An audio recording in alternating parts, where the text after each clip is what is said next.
Round. Okay. Oh, lactate threshold. That's a good one. They were asked about, actually. That's a good one. I don't know if I brought that down, but 5, good one. 4, I'd 3, look at that. 2. Yeah, I'll make sure you bring it in somewhere. So. Live. We're live now. Oh, right, we're back again. Joined by my two good friends, Mr. Nat Robinson and Stephen Campbell.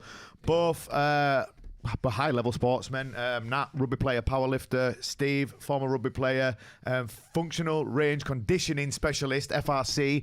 We've got a lot to talk about here on this. We've been getting people asking us for weeks and weeks, saying, "Oh, do a podcast on SnC, on strength and stuff like that. We want to know how it fits into training, etc." Well, these are the guys for the job. We've got a lot to talk about. We've got a lot to cover. But first of all, as always, we've got to do a fuck off phone.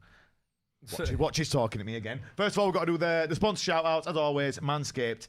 Now, Nat, if your body is as hairy as your chin, I think this could be the product for you. We'll need a strength conditioning course to get through it. Obviously, the number one in grooming, below the belt. But we've got all sorts going on here. We've got the Crop Preserver ball deodorant. Ball deodorant. We've got this one, and there's only one of us in this room who's going to use this foot duster. And listen, it's not any of us three around this table. It's the young man in the back over there, Captain fucking Foot Fish himself, Mr. Schoolie in there. Have you used this, Schoolie, or what can you tell us about this? Might have done. So this is foot deodorant. So they've got all kinds of different products that are obviously real good for you, just to keep yourself all in check, intact. Mate, this is full body, Nat. So if you want it for your head, because it looks pretty, it looks pretty smooth. Would you say while you're doing my head, just if you want to do the rest of me, that's up to you. It might be your lucky day. Don't forget, as always, use code KICKINIT for 20% off, and that will get you 20% off all their products: ball deodorant, foot duster, and the shavers. Okay, right. Let's get down to it. SnC in combat sports, it's relatively new. Well, it is in Muay Thai for sure.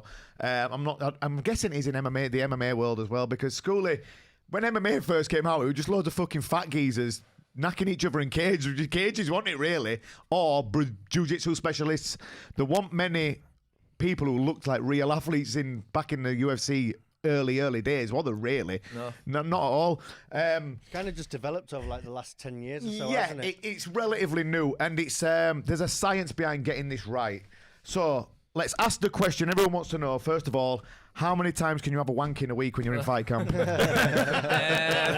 how fit you are. Do you know what, actually? I think the French did a study on this, Did they? Typical French. Right, go on then. And apparently it doesn't make any difference. Right, I knew it. There you go. Do you know what, right? The older I've got, when I was younger, I used to think of a fuck. I used to fuck on day at fights and all sorts. But then the older I've got, I let it get into my head thinking, I'm losing my power when here. I played rugby, all lads were in showers afterwards going, fucking right game today, boys. That's why I won. And he goes, our last jump to me this morning, I had to kick her off. In showers, like, I'm going to go back tonight and bang her now. That's it. We've won. Yeah.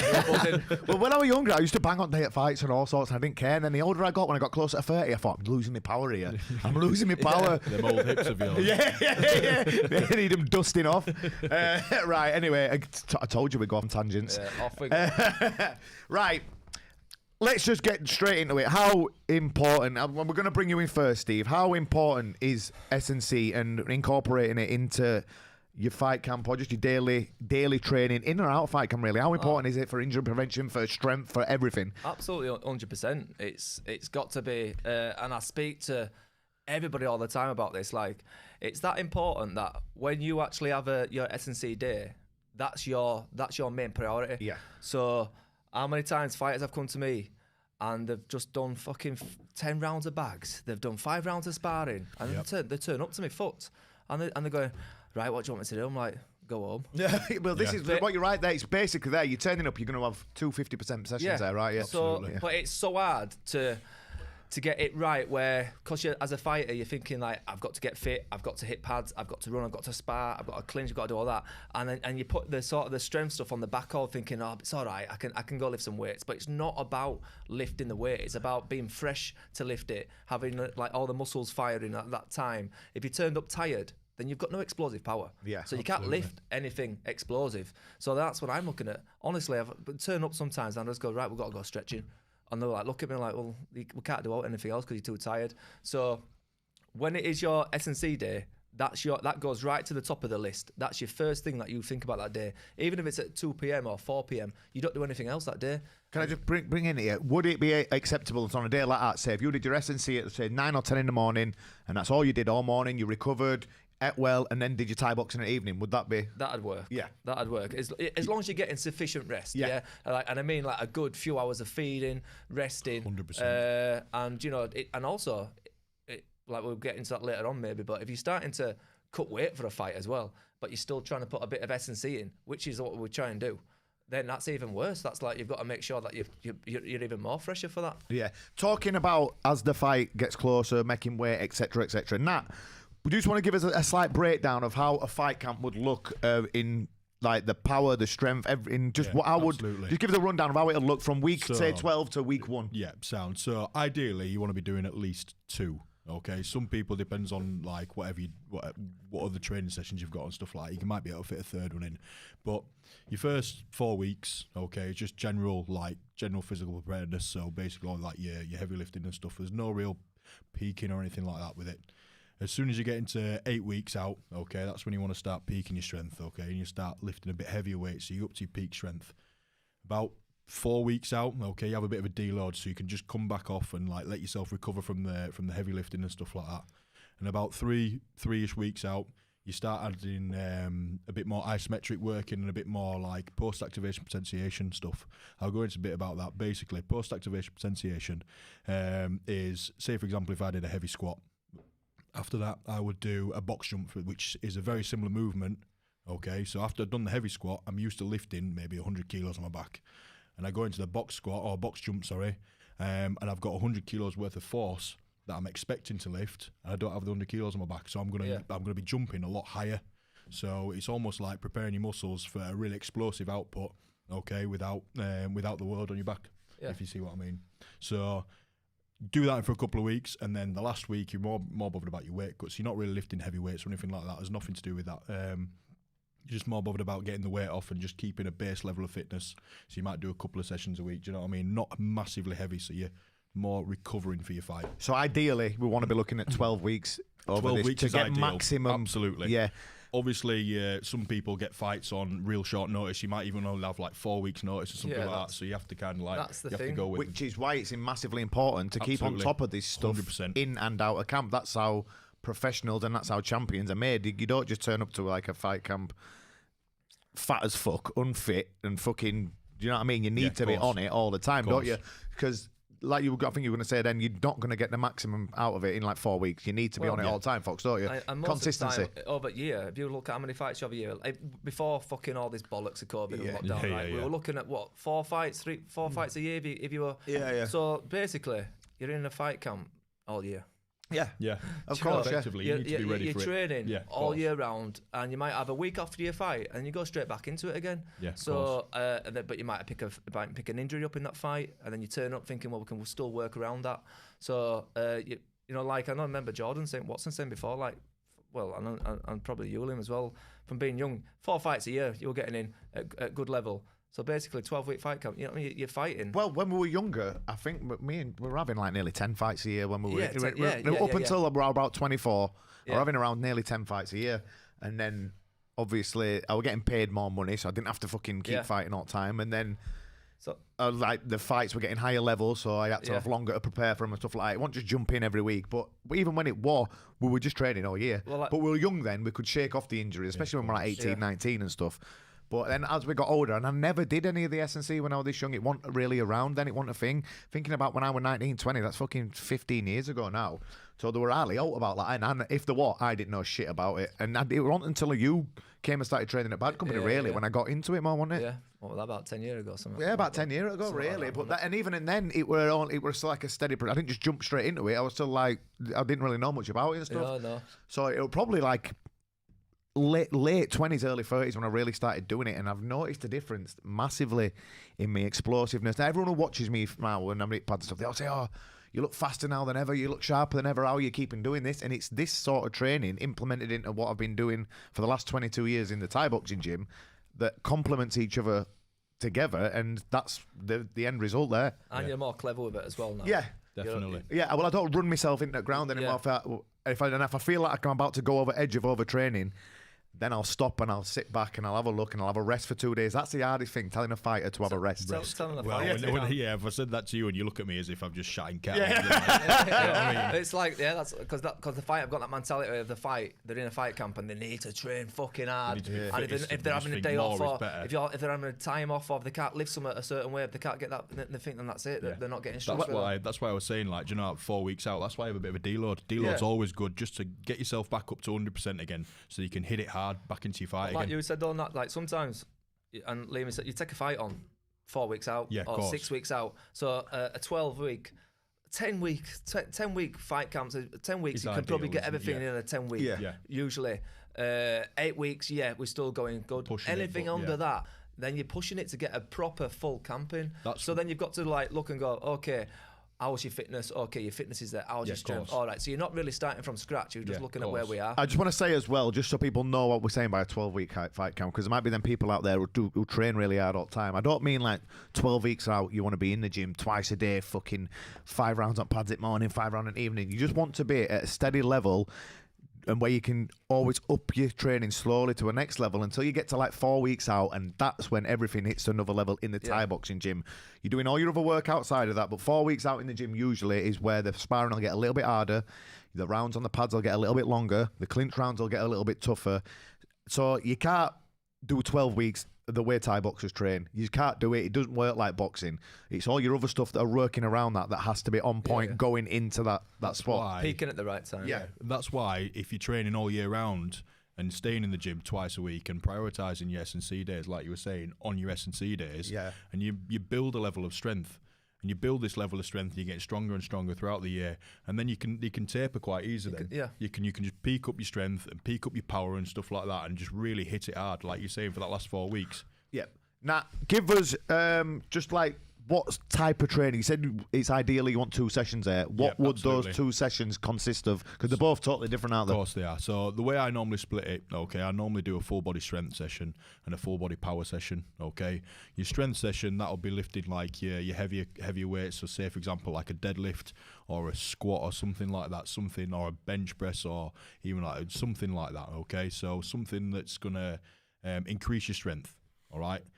On them days, you do normally do a strength movement or lower uppers, and then you'll do a bit more hypertrophy based work. So that'll build like joint integrity, and that'll build some muscle. That'll like help you build your strength. So say for example, if you're doing a squat or something like that, and you are squatting, and a certain part of that squat looks weak, you've got a weak link in the chain. So if you're like leaning forwards and your lower back's taking over, or a gimpy leg like me, squattings are off the glass knee. Then you need to work out what's going wrong with your squat. So you've got a weak link in the chain. So that might be extra like glute work. That might be extra glute bridges. You might need to strengthen your lower back up. You might need to strengthen your core. Whatever the crack is. So we'll base a bit more of that hypertrophy work after you've done your compound, after you've done your strength movement, on trying to strengthen that link in the train, so then you become all around strong, if you do see what I mean. On them days, that's definitely strength based, hypertrophy based, and then I like to do a power day, so it's a full body, like really explosive. So these sort of days are more like lighter weights, and you're just moving the weight fast. You need to move it really fast. So that's how you build the speed. But this sort of stuff doesn't work if you haven't got the strength and the hypertrophy base to start with. True. If you need muscles to move weights, the more muscle you've got, the bigger weights you're going to be able to move. The bigger weights you're going to move, the lighter weights you're going to be able to move faster. So the idea is you're going to be moving the bigger weights even fast as well. So you obviously got to build a level of strength for that. So the power days are going to be like box jumps, like really fast squats, like accommodating resistance. So say for example using bands and chains and all that sort of stuff, and like basically just trying to build a level of speed. Because when you put speed and strength together, that's when you create power. And power in sport kills. You're going to be unstoppable if you've got power. 100%. Like Phil DeRui's the master of this sort of training, isn't Absolutely, You've both done work with him before. I think you were part of a 3-day seminar with him. You've done some online work with him and stuff, haven't you? He's currently trained. If anyone don't know Phil DeRuis, check him out on Instagram. He's like really big into SnC for fighters. He trains a lot of top level guys. He's training for Poirier for the McGregor rematch at the minute. And I was watching with him because they fight next week, I believe. Yes. And I was watching a video of his last week in SnC, and it was just all footwork and agility and stuff like that. So he's done all the hard work already. Absolutely. And now, Foxy, how important is it closer the fight gets to get all this agility and stuff in? Because you're really good at doing this stuff like this. We've done a lot of work like this with the in and out, the short runs, the hops, the balance, and all stuff like that. How important is that as well? Well, I think that's what. After you like what everything like Nat's just spoke about there, that's key. That's everything he's just said. That's why he's the best at what he does. And once you've tapering off and you start to like reduce your weights and you reduce all this big lifting and that, and then you start to see this power in you, and you start to lose that weight because you're cutting weight for a fight, and then so when we're working on that agility and that bounce and that step, all that explosiveness is already been built up inside you, so it starts to come into a T. You've actually got to get used to it because you're thinking, wow, I'm fucking jumping pretty high, I'm fucking moving pretty sharply. What's going on? We're like, yeah, but it's because of all the SnC you've been working on, and now it's all coming together. So you've got to get used to it. I tell you, you used to say this to me all the time. We'd do some heavy deadlift or heavy squats before, and I'd be like, I can't lift my legs, Fox. And you go, give it 2 days and see how hard you kick pads. And I'd always, bro, I'd go kick pads and go, fucking kick pads right hard then, mate. I told you. So and then obviously closer to the fight, because you have been lifting as well and been putting all these big moves in and that, you are probably going to be a little bit stiffer. Don't forget you're doing all your runs and you're kicking pads and you're punching pads. It's running more than all, mate. I'm telling you, when you bring too much running into a fight camp, which you don't need to run, I don't think. Jordan, he's fit as fuck at the minute. Have you seen how fit he's got at the minute? And he hasn't been doing hardly any running. He's been doing his Thai boxing. He's been doing his fitness and balance stuff for you. He's been doing SnC with you. He's mixed it all together and he's hardly put any running in. You don't need running for Thai boxing. The only reason we do it is because we're usually fat cunts. That's why. And we have to lose weight. That's why we run. I'd say right at the start, Cam. So basically, like, when we used to play rugby, you get called pre-season training, don't you? And when you're a fat twat and you've been on piss and you've been eating loads of crap food and you're overweight, and they'll say, right, let's go get a bit of pre-season and just go get a few runs in, long distance runs, just get that engine working, get that heart rate up, and come back in, and then you can start that fight camp. But you're right, you don't need to put loads of runs in. Interval sprints, rowing machines. You know, there's all sorts of new cardio systems out there at the minute. Like, we love the ski erg at the moment. Yeah, the ski erg. We're having competitions. I don't fucking like it. Yeah, we're getting in them all the time. So there's all these new, sort of ways that are coming out there to actually get into, put into a fight camp rather than just going on to a fucking 5 mile run. Yeah, absolutely. 5 mile run after you've been doing all your SnC and your legs are like lead. Yeah, well, that's the thing. Like we spoke about this a lot of times on this podcast about what it's like training in Thailand, and that's one reason why I moved out of the gym when I was living there, because I just thought, you know what, I can't be arsed fucking kicking you to get up and go run 10k every day. Well, and even when my weight were down out there, there was no reason for me to do it. It was just fucking my legs. I will say this: there's only one way to lose weight, and that is actually fucking your food. Yes. And running, right? So, but we all know this. We all know, we talk about running, but it does make you lose weight. Yeah, of course, So, if you don't need to do it, you don't fucking have to do it. Yeah, simple as that. That's why, like, twice a week, maybe it's interval sprints. Like I always say, you don't fight in like a long, slow pace. How you're doing on a 10k run. You fight in bursts, like you're doing 20, 30-second sprints. Sometimes though, as well. How many times you've been out for a run and you're just in your own little world? So it could be more for that for some fighters. I tell you what, it's good for building grit. Yeah. Because sometimes if you don't want to, like when I were living in Thailand, I didn't want to get up and run around that park every morning, but I made myself do it, and it built grit. And like sometimes I might go out once a week in a fight camp now and do a long run just to build grit, but I wouldn't do it every day anymore. No. Especially with all other stuff that I'm doing around it. Like I'd probably say sometimes, like you're doing SnC, you're boxing, you're picking up all these other things to put onto your belt. You know, all these other little notches that you're doing. Some people say, "What should I do on my day off?" Well, have a day off. If you can't do anything except rest, then just go for a slow jog somewhere. Just go clear your head, and then have a good stretch at the end of it. So like implementing it like that. There's a time and a place, isn't there? Yeah, absolutely. Going back to that on your rest day, like obviously rest is massively important, especially when you've got all this going on here. One rest day a week, active rest day, something like hot yoga. Would you say that's all right, like hot yoga or something like that on a rest day, or would you just have totally day off on a rest day? Again, I think this all depends on the individual. Yeah, absolutely. And that's where an active rest day could be a run. Yeah. Like it could be, you're not going Don't out have there to to be break fast. break No. all barriers. You No. know, you're not out there to break any barriers. You're out there because it's active rest. You basically keep moving. enjoy yourself. Go relax your body. Go get into your own sort of mindset and have a good stretch at the end of it. Oh, it could be a swim. Could be jumping on a bike. Could be. Outside. Anything like that. Yoga. Anything like that. But you know, all I say, it all depends on the individual. Someone might go, "Fuck me, I'm fucked." Just do nothing. Don't need to. Going back to what we said about earlier, Nat, we quickly touched on it about like you having to stay on it all the time, like with your SnC. It can't just be like a fight camp thing, because if you stay on it outside of fight camp as well, you're gonna see your strength growing like steadily and quickly, aren't you? Instead of going back into fight camp and like, say if you get there in first fight camp, that's where your strength is. Have your fight, disappear out of gym, and then your strength's back down there, then you're back to there, then you're back to there, back to there. If you keep on top of it, don't you? Yeah, you keep twice a week. You still want to be doing that outside fight camp, don't you? Because a lot of people don't seem to like grasp that you have to be a fighter all year round. No, not all.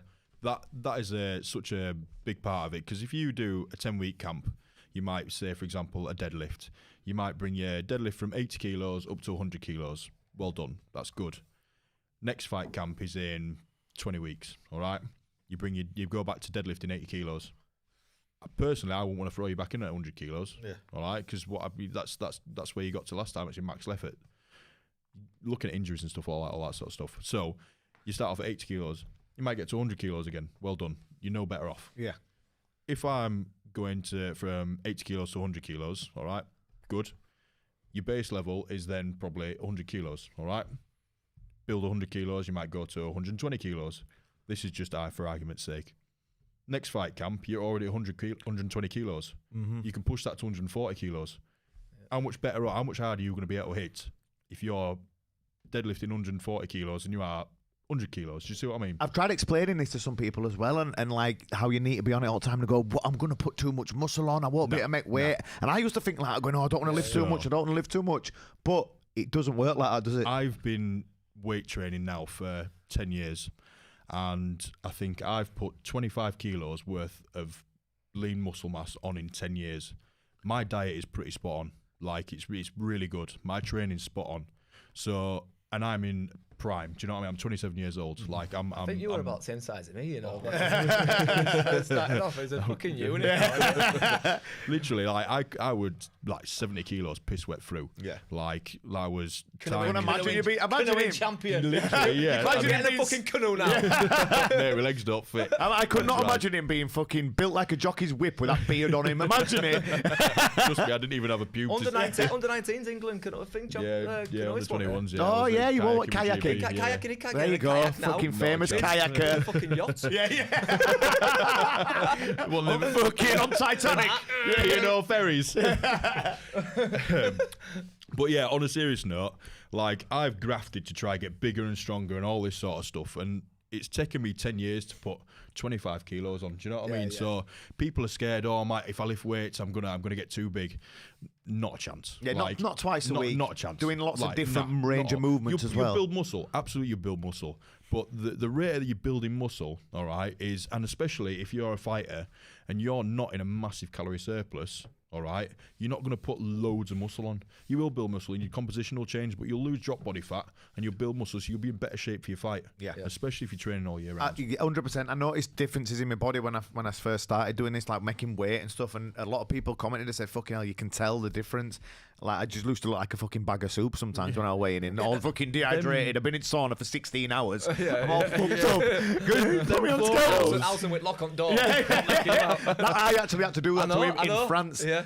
So what happened was, right, so we went to the cinema on Wednesday night. We were flying to France for Andy's fight on the Thursday. He was fighting on Saturday, weighing in on Friday. Wednesday night, we went to the cinema. He turns up with a family-sized bag of Revels. I went, what are you doing? I went, you got 5 kilo to lose? He went, 6 actually, but it'll be all right. It'll be all right. I went, what are you doing? He went, no, I just won't eat from now to weigh-in. It'll only be 4 kilos by the time we get there. I'll do it easy. We got to France, he was 6.5 kilo over. For someone who is 55 kilos, that's over 10% of the fucking body fat. Big, so He went running round. We were in France. It was red hot. We were up in mountains somewhere as well, but it was red hot or wherever we were. I can't remember where we were. He went running in sweatsuit for an hour. Come back, he lost 3 kilo. He had another 3 kilo to go. I stuck him in sauna, and he kept getting out. So I went, right, next time you go in there, I'm not letting you out. So I stood on door. He was so weak and feeble. You just had to. Okay, please, let me out. I just stood there with one hand going, no, mate, I can't do it. I can't let you out, mate. And this is what's been really good for the sport, for Muay Thai, and probably boxing as well. Like the hydration levels, what you got to keep sometimes in one championship. Championship. Keeping that hydration is key for your own safety as well. Like, you know, you don't want them getting any wax at brain. What's your brain? 70% water or something. So, you know, if you've got your hydration levels are low, you're training, you're trying to cut weight still, you've got no water on that brain whatsoever, you go into a fight and you're getting whacked on that head, you're going to lose yourself, and you're probably not, you might not. Well, it's not even just that as well. It's even if you're fighting people who physically, you know, shouldn't be as strong as you. If you've gone in and you've depleted yourself so much and you haven't rehydrated properly, it gets past round 2 and that, you can't breathe, and all your arms feel heavy, and it's just not a nice how feeling. Easy do you make your weight now? Like, well, exactly, because for many years I sabotaged myself, mate, just by thinking, this is how you should be making weight, cutting 5-6 kilo. You don't have to do that. It's like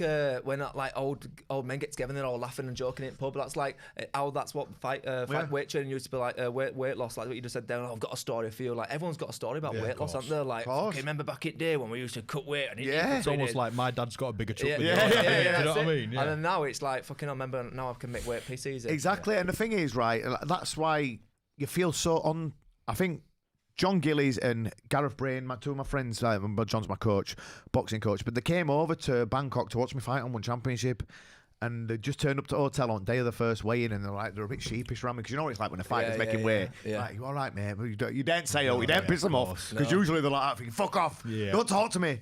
But I was bouncing around, I was full of energy because I was so full of water because I had to weigh in hydrated. They were like, fucking hell, I've never seen you like this before. And because you've weighed in hydrated for 2 days on the trot, you're still full of energy.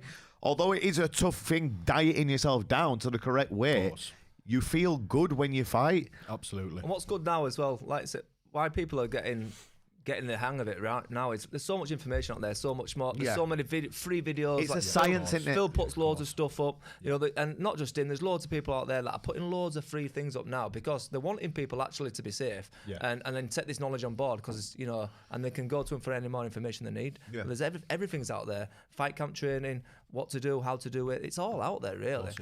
It's a science, isn't it, making weight? And there's a definite science between food, water, and your body, and everyone's is different. Some people hold carbohydrates loads more than fucking others. Some people hold water more. You know, depends what you've eaten a few days before, you can hold water. How you've trained, you can hold more water. So you've got to understand your body. So when someone goes, well, fucking hell, how can he eat that and I can't? Well, because you're fucking different. Because you're not fucking twins. I know a few people like that. My mate Clint, for a start, he's had a 6-pack since he was fucking 10. And he used to eat cheesecake for breakfast, dinner and tea, and it did me head in, and he still can do it now. Yep, of course.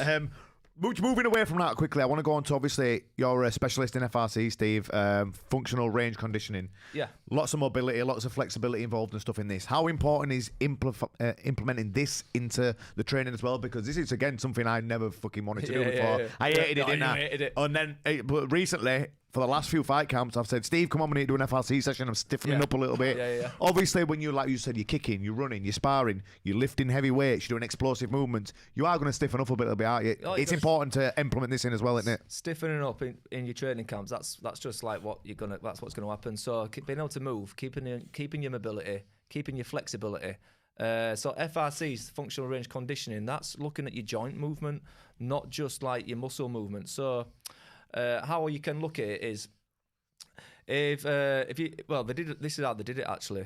I know it's bad, but they did some tests and they did it on monkeys and things, and they tied the fingers together.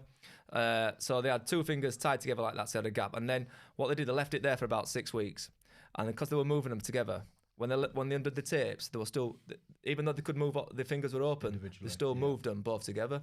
And basically what they're saying is, have you ever had a pot on your leg, or you've broke it, and you've had a broke your arm and they put a pot on? Times. If you don't use that muscle, then the brain sends a signal to that place, whatever it is. If it's your arm, if it's your quad. If I had a pot on my leg when I played rugby, I fucking took it off. I'm like, where's my fucking leg gone? Like half a fucking leg. Like, is it really hairy as well? I'm like, where's my leg gone? And like, basically the brain sent a signal saying, it's not using it, so lose it. right? So the same concept, this is where, when I'm on this course, and this is what I learned, the same concept works for your joints. So your joint rotation has got to keep moving, otherwise you lose the motion of it and the mobility. So imagine building strength or muscle around a joint that actually hasn't got good movement in it. So this is where, if you've got good movement, and you'll be able to get deeper on that squat. You'll be able to get deeper into that lunge. You'll be able to get deeper into that deadlift. Your rotation of your shoulders are going to be. You've got more rotation. You've got more power to spring it back. Absolutely. So it's key. This will be very, very important for explosive fighters as well, won't you? When you think about like the force they have putting through the pads every day hard, the way they punch and stuff like that. Yeah, so to keep them joints loose, that's big time important. I think I explain it as like, imagine scaffolding around a building. Okay, so you've got scaffolding, right? The scaffolding is your joint, and then on that building on the outside, on the inside, whatever, that's your muscle. So if that joint starts to, like, if a bolt comes undone, or if a board's a bit wobbly or whatever, and then that joint there, that's your hip, that's starting to crumble. So if you've got crumbling joints and you're not looking at it, but you're still trying to build muscle on top, eventually you're just going to get an injury. Yeah. So that's where this comes into place, and I always, to be honest with you, I'm moving away more into more this than just all the explosive stuff. I'm looking at movement and flexibility as more of a lifestyle for everybody. Yeah. With that, can you just give us a few examples of what sort of stuff we do with the hip rotation, shoulder rotations? They're like the two main ones that fighters need, aren't they, really? So you've got a neck rotation, which I still is like, you know, if everyone's clinching, it's fucking hard that as well. It's proper hard. Nick, so you're clinching a lot. So you're clinching, so that's your neck. So your neck's always tightening up, and you've got to be careful. So you're going to be doing full rotations on that, shoulders and hips. But there's silly things that you won't even think of.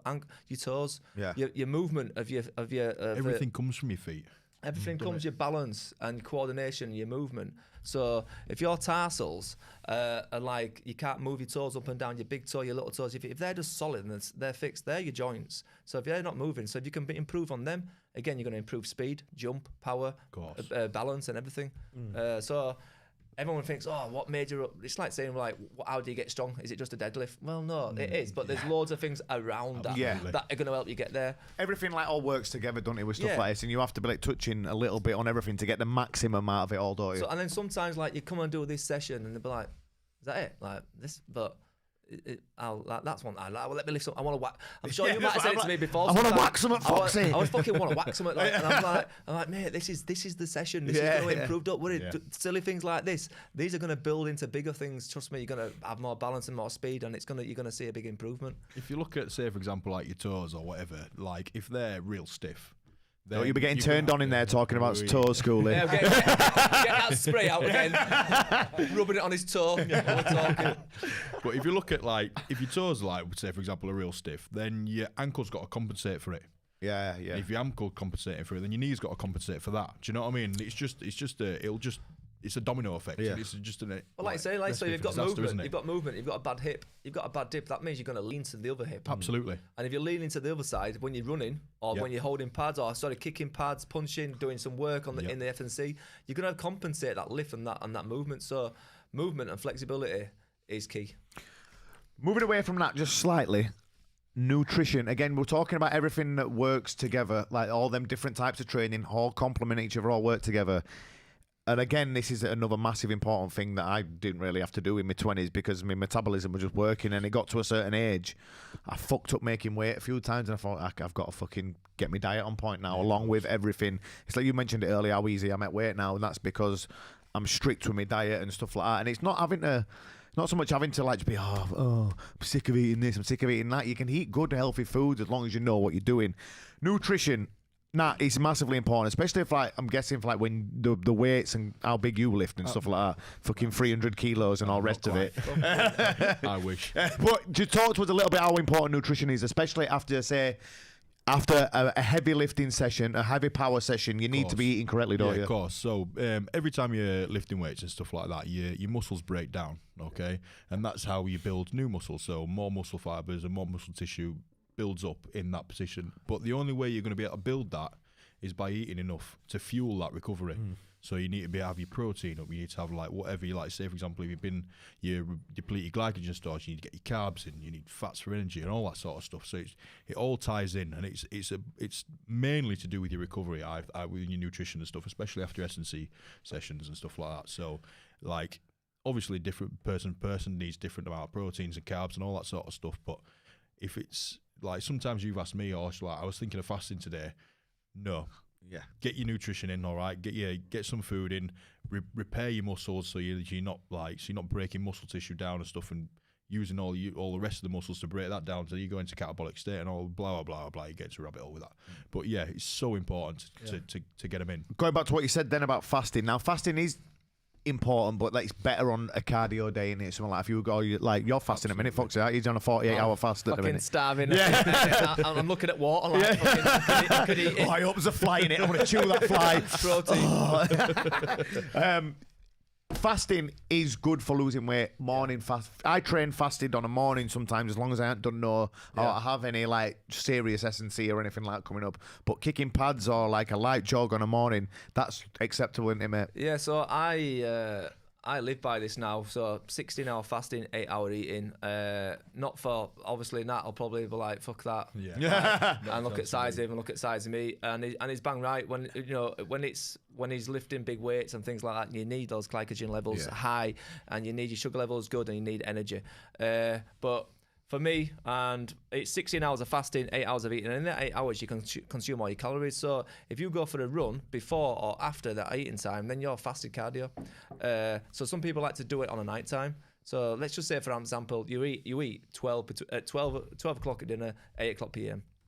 And in between 12 and 8, you have your 3 or 4 meals. So before 12, you could be going for a run, hitting pads, doing all that fasted, okay? And you can do that on an evening as well.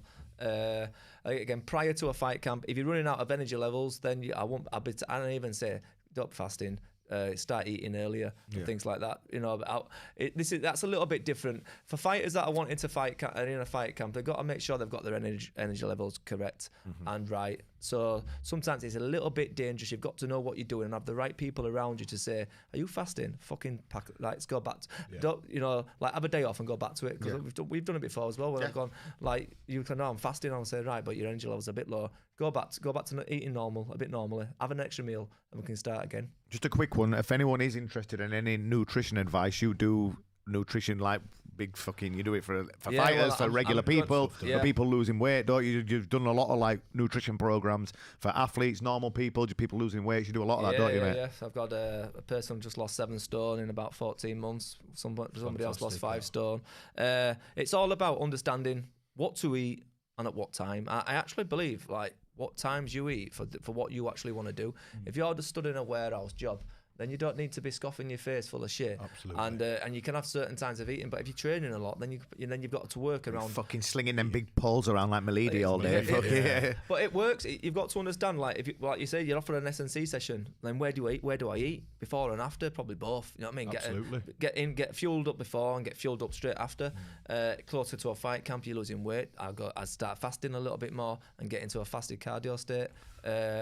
But yeah, and I'm going to be bringing out a new website, or not a new website, a website, the Midas, which is going to have all the information of FRC on there, nutrition advice, movements, mobility, and loads of like eating plans and things like that. Me and Fox will also be looking at later in the year when my knee's fixed again.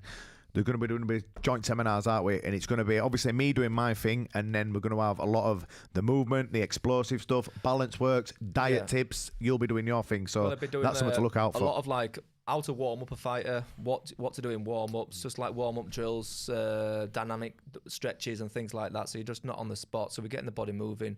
Loads of FRC stuff, so neck, shoulder, hips and stuff like that, balance work, jumps. Then Liam's going to do what he does the best, and then finish off with a nutrition at the end and a big Q&A talk. Yeah, man. Right. Just going back to that, Nat, say after a heavy session, because I get this in my inbox all the time. Yeah.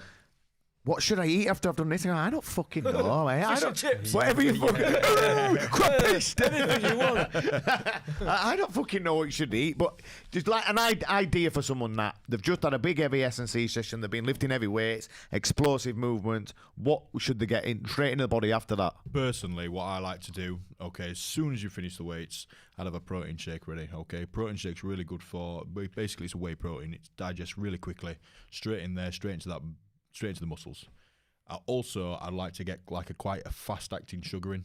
Okay. Yeah, fast acting. Fast acting, so like a glucose or something like that. I always have a Lucozade, a full sugar Lucozade, straight after that. Hour and a half later, depending on when you train and stuff like that, whatever the crack is, I'd bang a load more carbs in. Really high protein, really high carbs. Really quick to a bit slower to digest with. So, say for example, like I don't know, a porridge or something like that, and bang some more protein in there or something. Maybe have like chips and chicken breast, you know what I mean, or chicken and rice or something like that. Really good slow release carbs that are going to slowly trickle into them muscles. Same with your protein, a bit more slower digestible, just trickling into them muscles that you've been working basically. When you're training for strongman, how many carbs do you have? How many calories are you having in a day there? How many shits you having as well? Not as many as Wiley. Yeah, we heard about you, Wiley, you filthy animal. I'm probably on about 5.5, 6,000 calories a day. No, I call that living the dream. Oh, mate. Why do you think I'm trying to play? I call that food coma. Jesus.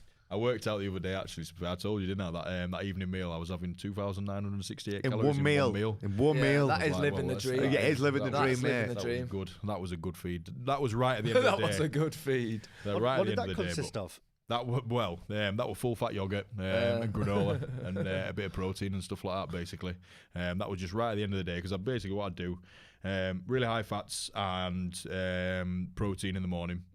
Another really high fat protein meal. I'd train, get my carbs in, get my protein, have another carby meal, and then right at the end of the day, I'd have a really high carb protein, fats, just everything. And what that does, that absolutely knocks me for 6. Yeah. Straight to bed, boom. 8 hours sleep, ready to go next day. That is living a dream. That is, mate. Talking about food and I'm fasting. I'm just thinking now then. I feel sorry for you, lad. While we're on the nutrition supplements, is there any specific supplements that a fighter should train? What are your thoughts on pre-workouts, amino acids, stuff like that? Because I'll tell you something, pre-workouts don't agree with me. I'd rather have, we're coffee guys, aren't we, folks? We have a black coffee or an espresso, coffee. and we're off. Yeah, and then some of the fucking sessions we've done just after a little coffee is sound. Pre-workouts, like, listen, each to their own and all that. Me personally, I don't agree with them and they don't agree with me. I feel like I'm fucking Tony Montana, man. I don't feel like I'm off my fucking head, man. Oh, fucking hell. I can't concentrate. And then I think, hang on, man, panic attack here. Then I get anxious and he just doesn't agree with me. Of course. Do you either use pre-workouts or anything like that? Or would you suggest? I'm not for them. I don't even drink coffee, mate. I never really have caffeine. Yeah. So unless Wiley eats it. spoon. I've seen him anyway. He pours the jug out, doesn't he? And then he pours it into the coffee, and then literally, like, he'll put the water in the jug. You know, like a fat greedy kid when he's like, and he's drinking it, saying, "I want some," and he just starts eating it. He's an animal, isn't he? Absolute animal.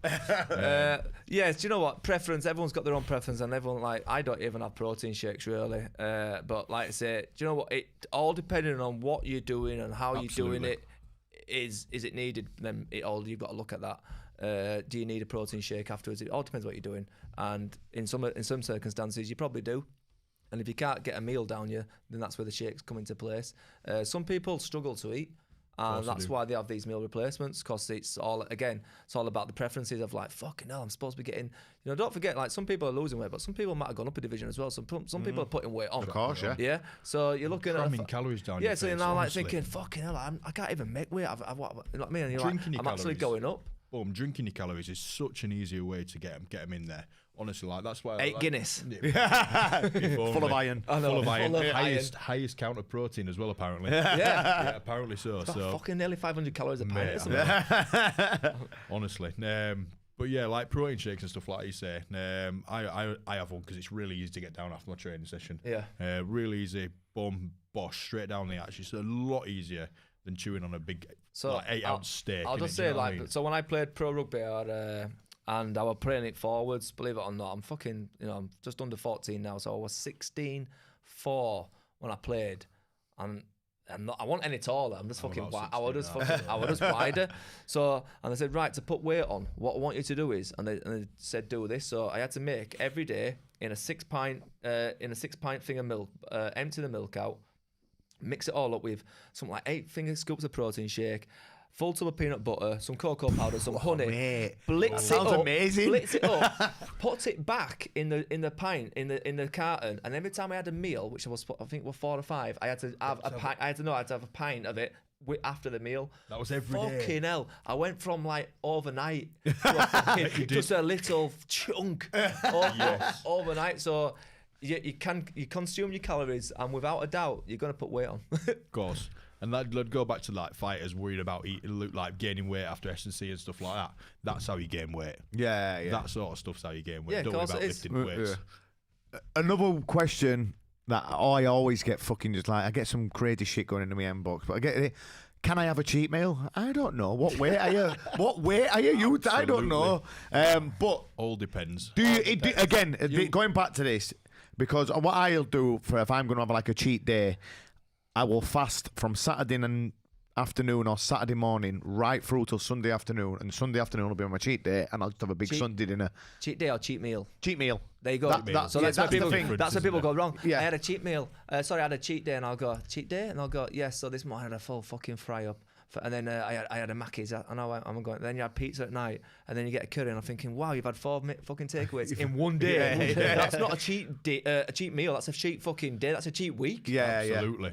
Well, that's what I do. What I'll do, I will either I'll have breakfast on Saturday morning. I'll do my last session of the week on Saturday morning, and then it's rest time. I'll go all day Saturday, and because I don't really do much when I'm in fight camp on a Saturday, so other than walk dog. So I'm just resting my body. Get to Sunday, I'll either go to yoga in the morning, or I'll just relax and chill. And then I've fasted 36 hours. That's when I'll have full Sunday dinner, all of the veg on there as well, which is decent. For fighters that are listening, and like if you're in a fight camp and you're losing weight, okay, but you're still thinking that you deserve this cheat meal. So just put it into concepts like Monday to Friday, you're cutting your calories down by just 200 calories, okay, which is not much, but you fight, but you're training, you're putting yourself in a bit of a deficit, okay, to lose weight. Monday to Friday, well done. You've trained your fucking balls off. You've lifted weights. You've been punching. You've been fucking sparring. Your body's bruised. It's battered. You've lost 1,000 calories that week. Yeah, you come and have your cheat meal, which is going to be about 600 to 800 calories. You fucking put it back on. So when it comes to a cheat meal, do you actually have it? If you're losing weight, then no.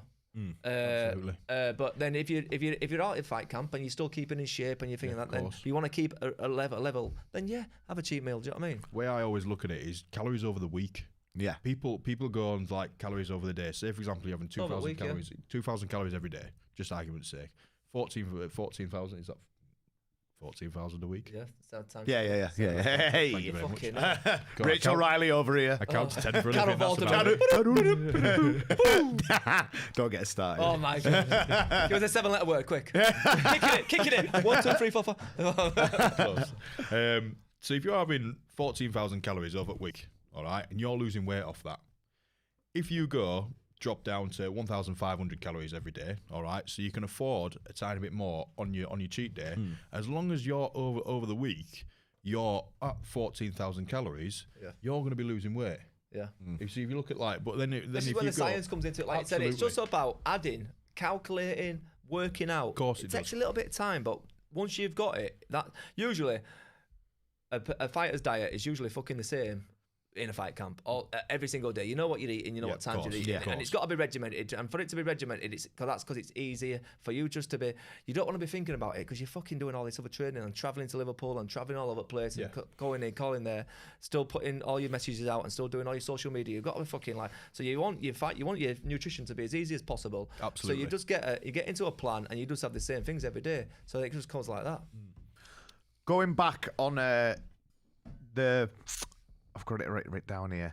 The fasted training. I want to speak a little bit more about that. Pad work, running. When is the time? You said 12 till 8. Were it you fasted? What I used to do was I'd do 9 till 2, I think, in the morning. So I'd eat breakfast, train really hard, go home, eat dinner, train really hard again, and then I'd just drink water and then maybe just some like Himalayan salt on the evening. Yeah. Is he a set time for you, or again, is that just personal preference? Personal preference. So like, if Jordan were here now, Watson, he'll finish. He's got to finish eating early for him to lose weight. He's done it where he's done like a 12-8, like, you know, and he's still eating late on an evening, and he wakes up in the morning and he feels he sees that water retention and he feels sluggish, and he feels like he's putting fucking weight on or fat on. So he does like, usually, I think he's done 6 2s and 8 4s, and so it's everyone's preference. Like, I can actually, it depends. I love training on the morning fasted, but some people, you like a bit of food in you. Yeah, So, I've changed that around a little bit recently. Like in fight camp, I used to do 9 till 2, and then I've started playing it around with it. Like some days I'll do a 9 till 2, and I'll do that for the first 3 days, and then maybe like midweek I might have, like on a Wednesday, I might just have a big calorie meal on a Wednesday night, and then I'll change it for Thursday, Friday, Saturday, where I'll train fasted then. So I just mix it up. Sometimes you just sit up and go, fuck, I'm not fucking doing it. I'm fucking fasting, mate. I was like, so fucking what? We're getting it done, you know what I mean? I did it though. He still did it. I did it. Like, I'm fucking fat. You fucking had it on me. I'm fucking fasting. We've got a question here from my mate. He said, because like if you've got like limited time to get yourself in gym for like a heavy workout, or just like a real sick workout, what is the best way to get the most out of limited time training session? A CrossFit style WOD or like a set program routine? I think you're really good at these explosive ones, mate. Like, you've got loads of crazy ideas. We've had some of our best sessions in 25, 30 minutes. 25, 30 minutes. So, if you've got limited time and you're in there, then you can't be having rest periods, really. And so your training has got to change, because you're going to have a day, I'm sure, that week that you are going to have more time. So it's not like you're going to have, unless you've got limited time all the time, and then you've just got to, you've got to work around that. This is my mate Terry who asked this question. Obviously, he's got 3 kids, he's got a job, he's got crazy shit going on. He's in the gym at like 5 o'clock every morning doing insane workouts. I'm sure Nat'll say, well, you could still go in there and do just a deadlift session, and that's it. Do you know what I mean? Yeah. Looking at some GVT, some German volume training, 10 sets of 10. So it's still high. You're lifting high volume with high weight. Absolutely. You can superset stuff and all that sort of stuff. You can do more than one exercise together. So you bam, bam, bam. And you can still get a really good workout, and then you can still get some really good strength gains if that's what you've got.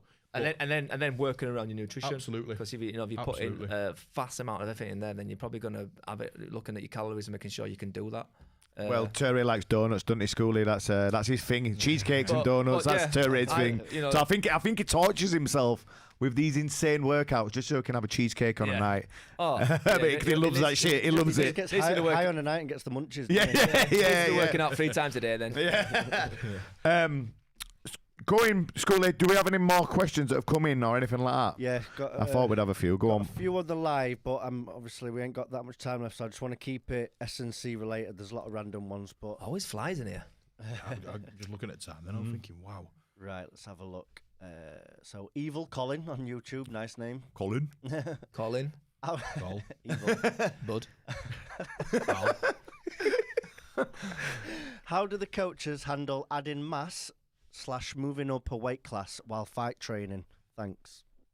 Go on, who wants to answer that? You're good at getting people henning that. Go on. There you are. So, I think the best way to do it is slowly.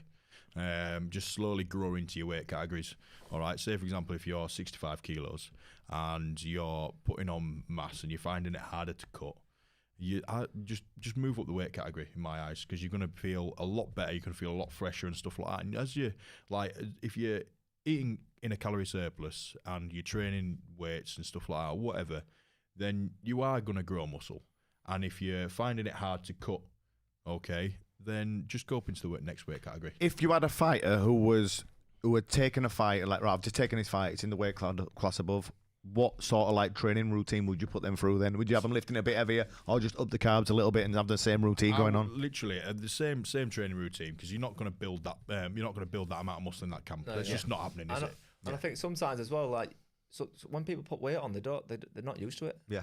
And, Do you know what? Actually, they're feeling like your kicks off. It's off balance. Yeah. You lean a little bit different because they're not used to having Whenever that I weight. go up weight, if I have a fight, Cam, I have a fight, and I come back and I'm at me like fucking fattest because I've been stuffing my face for like 2 weeks. I've put loads of fucking weight on. The first 2-3 days when I come back, I've got no balance. Yeah. Can't kick properly just 'cause I'm fucking not used to it. So you know what? Like you could move up weight, and if you miss it, if you're under by a kilo or so, just fucking believe in yourself that you can still fucking do it. Absolutely. Yeah, you know. You're feeling your best as well when you're full. So if you're moving up a weight category, you don't have to do a weight cut and you're feeling full. You go all the way through camp and you're feeling full. That's You're it, yeah. feeling brilliant, won't you? Yeah. Yeah. Next question.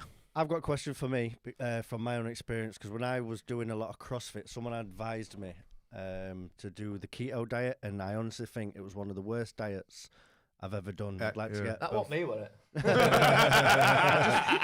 for the training that I was doing, high intensity, trying to Olympic lift, heavyweights, it just didn't work for me. So I'd be interested, because I know Rogan's massive on it, innit? And he's jacked, but he's also full of testosterone. Do you want to explain what the keto diet is? So, well, it's protein and fats. Yeah, no carbs. No carbs, or very minimal, working off minimal carbs, isn't it, which.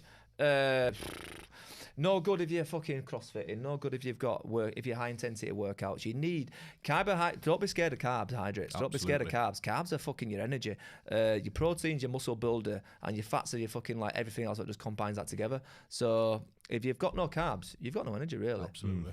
Yeah, that's why when you're coming back to that last week of fight camp and you're just eating like fish and veg and fish, veg and like that's why you're feeling that little bit. Your sugar levels are low. Your skin goes a little bit grey and all sorts. You're a bit. You know what I mean? It's not a nice feeling when you cook carbs out totally like that. You know, for whatever you want, however you want to look, if you're off an all day with fucking you're not doing much. You know, you're not in a fight camp. You're off an all day with lads. Then you might be able to fucking keto because you can cut down your carbs and go looking like a ripped up shred, and after 2 days looking like a fucking pleb again. Yeah. Oh, horrible, mate. You have to take like 13 outfits changes on first day. Take loads of photos where you've still got some abs. And make it look like it. In different places.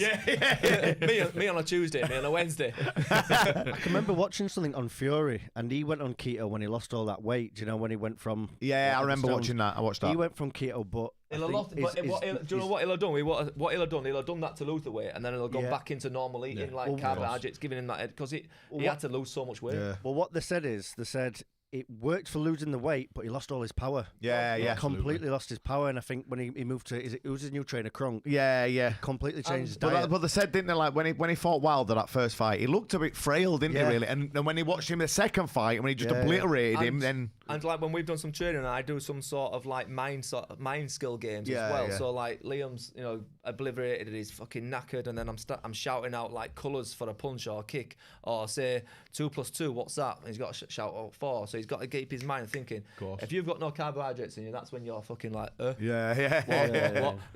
I mean, 6-pack looks good, doesn't it? We got any more, School, Luke? No, we have to wrap up in a couple of minutes. So, boys, do you want to shout out your socials and? Stephen, PT Coach Campbell, and you can grab him on there. And like I said, there's a new website coming, out soon, the Midas. Keep an eye out for that. Looking forward to that. And Nat, your social, mate? I'm Nat_PT_Robinson, and you can also have a look at me and Wiley on Brotherhood_15_. 2 monsters, them two. Right, thank you guys for listening. I hope there was a lot of beneficial information there for everyone. I know I learned quite a few bits there myself. Hopefully that's given people a bit of an idea how to implement SnC into the training with alongside a good diet, and just to like not overtrain and not overfuck your body. Overfuck, that word? Overfuck. Don't overfuck yourself. Sounds good. But don't fuck your body up too much. Like I say, any questions, or if you're after a nutrition program or a strength program, just message one of these guys and they'll sort you out. Thanks for listening. We'll be back soon. Adios, amigos. See you soon. Cheers.